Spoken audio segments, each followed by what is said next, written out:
Hey everyone, Morgan here. So we're going to be finishing off the lecture outline for solutions today. And we're going to talk a bit about some things you might have learned about back in biology. Now we're going to begin with the idea of osmosis, which is the passage of solvent molecules through a semi-permeable membrane from a more dilute to a more concentrated solution. And yeah, I did say that correctly. It goes from the more dilute to the more concentrated solution. And we're only talking about the movement of solvent. Okay, we're not talking about solute particles. So let's imagine we have a tube type situation here. Make them a little bit higher. Here and here. Okay. Now this right here is my membrane. And I have got more particles on both sides to talk about.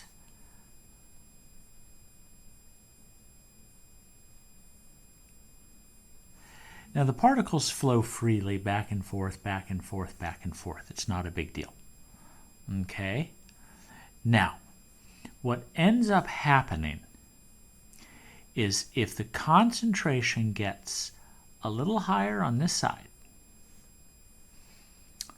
solvent particles will flow that way, and when they go to flow back, they are blocked more when they're going this direction than when they're going that direction. So if the liquid level started off the same, more and more solvent ends up going through this way, and the liquid level will go up on this side and down on that side, just because this is more concentrated with solute particles. Now, that's a little biology bit for you. Let's talk about it in terms of colligative properties. So, here's what it looked like. Now, there's my membrane, same height. I can apply a pressure on this side, and that pressure will cause the solvent flow to balance out again, and these two to be at the same height. And the amount of pressure exactly sufficient to oppose osmosis and stop it is called the osmotic pressure. Now, in the case of something like ocean water, if this was seawater, it turns out that is like 70 atmospheres, which is a really, really high pressure. Okay? It takes a lot of energy to generate that. Now, talk a little bit about some things here that are related to it. If you live in an area, Southern California qualifies, where fresh water is an issue, we have a lack of fresh water, have Saudi Arabia, all across Africa, etc.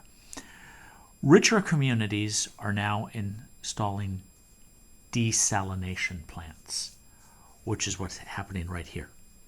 They're basically turning seawater into fresh water via osmotic pressure. Now, it's expensive, but it works, okay? In Saudi Arabia, it's a non-issue. They've got plenty of money to do that. There's one of these out at Catalina. Okay, we've got one in Santa Barbara, one down in Orange County, but they're really expensive and more, they're just in their trial stages right now. Okay, now, to talk about this, we really should understand hypertonic as a term in hypotonic. Hypertonic is high concentration solute, and hypotonic is lower.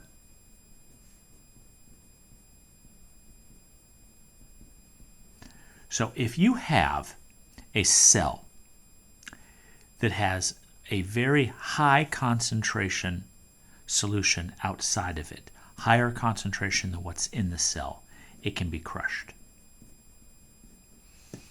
And if it is a lower concentration outside, the cell can actually rupture, which is why we can't drink ocean water. We would get too high a concentration of salt in our bodies, and all of our cells could be crushed. Or if we become severely dehydrated and sweat out a lot of salts, the opposite can happen. You pass out when that happens before the cells even start to be affected. This is how we make pickles. What we do is we have a large barrel with brine, which is salt water, 55-gallon barrel. And you dump into it a whole bunch of cucumbers, and you let them sit there for a week. And over that time, water from inside the cucumber will pass out of it, but not pass back in, because of the high concentration of salts that are outside and around. And those cucumbers become very shriveled. That's how you end up making a pickle. Okay. Now, since we brought this up as a salt solution, we should talk about the fact that electrolytes have slightly different effects on colligative properties than non-electrolytes. NaCl, as an example, is going to break up into Na plus and Cl minus. It's going to dissociate.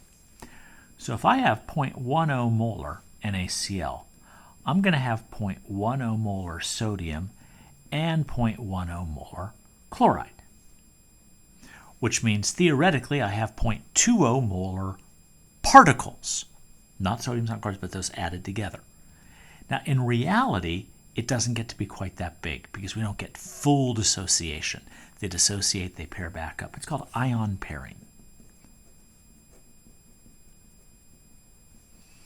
Now, I equals, and that is not the square root of -1, I equals the moles of particles over the moles of solute,